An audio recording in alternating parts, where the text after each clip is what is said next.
एसटीला नोव्हेंबरमध्ये भरघोस उत्पन्न, नोव्हेंबरमध्ये 941 कोटींचं विक्रमी उत्पन्न.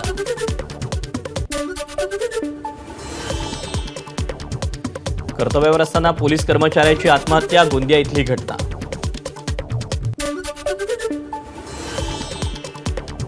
सोलापुरात एसटी बसेसवर अज्ञातान दगडफेक का केली याचं कारण अद्याप स्पष्ट.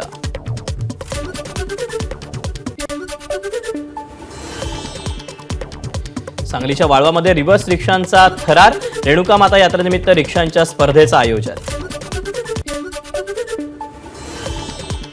प्रियंका गांधींचा पॅलेस्टाईनला पाठिंबा, पॅलेस्टाईन मुक्त होईल असा उल्लेख असलेले बॅग घेऊन प्रियंका गांधी संसदेमध्ये. राष्ट्रीय सुरक्षा सल्लागार अजित डोवाल चीनला जाणार, 5 वर्षांनी भारतीय अधिकारी चीनच्या दौऱ्यावर. श्रीलंकन राष्ट्रपती अनुराग कुमार दिसानायके भारत दौऱ्यावर, पंतप्रधान नरेंद्र मोदींची घेतली भेट.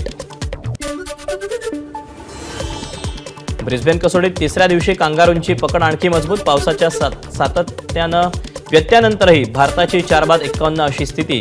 ऑस्ट्रेलियाच्या पहिल्या डावात 445 धावा. एबीपी माझा, उघडा डोळे बघा नीट.